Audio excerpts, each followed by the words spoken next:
Review करेंगे film एके versus एके।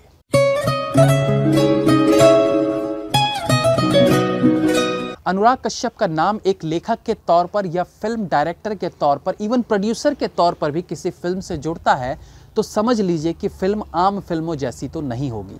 और ऐसे में अगर वो खुद फिल्म में एक्टिंग कर रहे हों तो समझ लीजिए कुछ बवाल आप देखने जा रहे हैं। हाँ, उनकी पुरानी फिल्में जिसमें उन्होंने एक्टिंग की है उन्हें यहाँ मेंशन नहीं करेंगे। अनुराग कश्यप रियलिस्टिक फिल्में बनाने के लिए जाने जाते हैं, लेकिन जब आप रियलिस्टिक की बात करते हैं तो ये फिल्म सबसे ऊपर आ जाती है। फिल्म को इतना ज्यादा रियलिस्टिक रखा गया है कि कैमरामैन को ही फिल्म का एक पार्ट बना दिया गया है और पूरी फिल्म लाइव की तरह शूट कर डाली है। फिल्म की कहानी अनुराग कश्यप और अनिल कपूर की है, जो एक शो के दौरान आपस में भिड़ जाते हैं और ये लड़ाई उस हद तक चली जाती है कि अनुराग कश्यप अनिल कपूर के मुंह पर पानी फेंक देते हैं। अपने अपने ईगो के चलते दोनों एक दूसरे के दुश्मन बन जाते हैं। लेकिन कहानी इसी के बाद शुरू होती है जब अचानक से एक रात अनुराग कश्यप अनिल कपूर से मिलकर उन्हें उनकी एक फिल्म में काम करने का प्रस्ताव रखते हैं, जिसे अनिल कपूर ऑब्वियसली नकार देते हैं। दोनों के बीच बेहद बातचीत, लड़ाई होती है और फाइनली पता चलता है कि अनुराग कश्यप ने अनिल कपूर की बेटी सोनम कपूर को किडनैप कर लिया है और अनिल कपूर को उसे सुबह होने से पहले तक ढूंढना है। इसमें कुछ रूल्स भी रखे गए थे। उसके बाद फिल्म आगे बढ़ती है। अब फिल्म में डिफरेंट क्या है, इसके बहुत सारे जवाब हैं। फिल्म में ओरिजिनल अनुराग कश्यप और अनिल कपूर ही है। फिल्म का कैमरा वर्क बिल्कुल अलग है, जो आपको फिल्म से ज़्यादा डॉक्यूमेंट्री वाली फील कराएगा।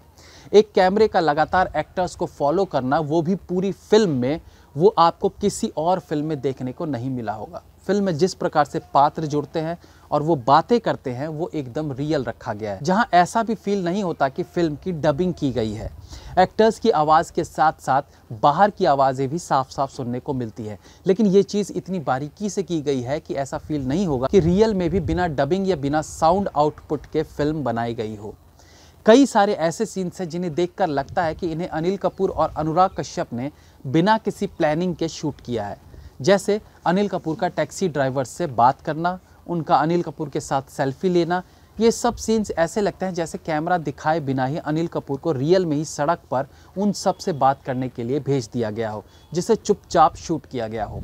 हाँ, कुछ एक जगह जहाँ ड्राइवर 2-4 डायलॉग बोलकर अनिल कपूर से बात करते हैं वो ज़रूर प्लान्ड होंगे। क्रिसमस के जश्न में जिस प्रकार से अनिल कपूर पंडाल में आते हैं, स्टेज पर चढ़ते हैं और जिस प्रकार से कैमरा उन्हें फॉलो करता रहता है, वो पूरे रियलिस्टिक सिनेमा का फील कराता है। यहाँ जो डायलॉग सुनने को मिलते हैं वो भी बहुत रियल लगते हैं, जैसे कि नवाजुद्दीन के साथ अनुराग की फ़ोन पर बातचीत। इस बातचीत में कुछ भी बनावटी नहीं था। अनुराग और नवाजुद्दीन रियल में भी इसी तरह से बातचीत करते रहे होंगे। ऐसा फील नहीं होता कि डायलॉग से लिखकर ये सीन फिल्माए गए होंगे। जब अनुराग कश्यप अनिल कपूर से उनकी वैनिटी वैन में मिलते हैं तो एक लंबा वन टेक शॉट देखने को मिलता है और निश्चित तौर पर इस सीन के लिए डायलॉग्स नहीं लिखे गए होंगे। यहाँ एक्टर्स को केवल ये बता दिया गया होगा कि इस तरह का सीन है और इस बात पर चर्चा करनी है। बाकी अनिल कपूर और अनुराग कश्यप ने अपने मन से डायलॉग बोलकर इस सीन को खत्म किया होगा। फिल्म में कैमरा लिए एक लड़की को जरूर दिखाया गया है, लेकिन रियल में एक प्रोफेशनल कैमरामैन जरूर रहा होगा जिसने सारी फिल्म को हैंडी शूट किया है, बिना किसी ड्रोन, क्रेन या ट्रॉली का इस्तेमाल किए। कैमरामैन की तारीफ की जानी चाहिए कि कैसे उसने लंबे लंबे सीन्स में एग्जैक्ट कैमरे को वहीं रखा जो सीन में दिखाना चाहिए था। एक सीन ऐसा भी था जहां अनिल कपूर किसी को चेज कर रहे थे और कैमरा उनके पीछे पीछे। अब क्योंकि फिल्म में दिखाया गया है कि कैमरा एक लड़की हैंडल कर रही है, तो भागने के साथ साथ लड़की की सांसें तेज होने की आवाज़ और 1-2 बार खांसी की आवाज़ को भी जोड़कर सीन को और रियल बनाकर रखने की कोशिश की गई है। इस चेजिंग सीन में भागते भागते अनिल कपूर एक कार से टकरा जाते हैं। इस एक्सीडेंट को ज़बरदस्त दिखाया गया है, लेकिन फिर मैंने सोचा कि रियल के चक्कर में मुझे नहीं लगता कि अनिल कपूर इस तरह से कार से टकराकर नीचे गिरने को तैयार होंगे। मैंने सीन को दोबारा से देखा और फिर समझ आया कैमरामैन की चालाकी। जिस एक्टर को अनिल कपूर चेज कर रहे थे, कैमरा उस पर चला जाता है और अनिल कपूर कैमरे के पीछे रह जाते हैं। उस एक क्षण में जब वापस अनिल कपूर पर कैमरा आता है, तब तक उनकी जगह अनिल कपूर का डुप्लीकेट आता है और क्योंकि कैमरा उन्हें पीछे से फॉलो कर रहा था और वहां पर अंधेरा भी था, तो आप पहचान नहीं पाएंगे कि वो अनिल कपूर नहीं थे। वो स्टंटमैन सड़क पर आता है, कार से टकराता है और फिर सीन को बिना कट किए कैमरा चला जाता है उस आदमी के पीछे जिसका पीछा अनिल कपूर कर रहे थे। ऐसा क्यों किया गया? ताकि वापस जब सड़क पर घायल अनिल कपूर पर कैमरा आए, तब तक वो बॉडी डबल सड़क से हट जाए और वापस अनिल कपूर शर्ट पर ब्लड लगाकर वहां गिरे पाए जाएं। कहने का मतलब है बिना शॉट में कट लगाए वन टेक में ये सारी चीज़ें इतने अच्छे से दिखाई गई कि आपको लगेगा ही नहीं कि एक्सीडेंट वाले सीन में अनिल कपूर नहीं बल्कि उनके बॉडी डबल थे।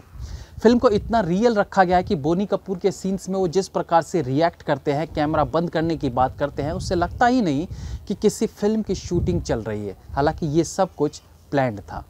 डायलॉग्स को रियल रखने के लिए नवाजुद्दीन वाली बातचीत देखी जा सकती है।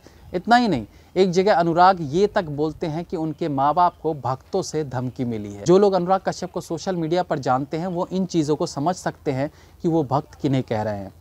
खैर, अब आते हैं फिल्म के कंक्लूजन पर। नए तरह का सिनेमा या क्रिएटिव काम के नज़रिए से देखें तो ये एक ज़बरदस्त एक्सपेरिमेंट है, बट एक फिल्म और एंटरटेनमेंट पर्पज से देखें तो फिल्म उतना एंटरटेन नहीं कर पाती है।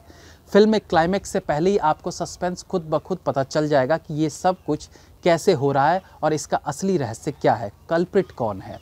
एक्टिंग की बात करें तो अनुराग कश्यप और अनिल कपूर दोनों का काम अच्छा है, क्योंकि यहाँ एक्टिंग और रियल लाइफ दोनों को जोड़कर दिखाया गया। तो अगर इसे क्रिएटिव फिल्म के नज़रिए से देखें, फिल्म फेस्टिवल के तराजू से तौल के देखें, क्रिटिक्स के नज़रिए से देखें तो फिल्म शानदार है, लेकिन एक आम दर्शक के तौर पर देखें तो ये फिल्म सर के ऊपर से निकल जाएगी।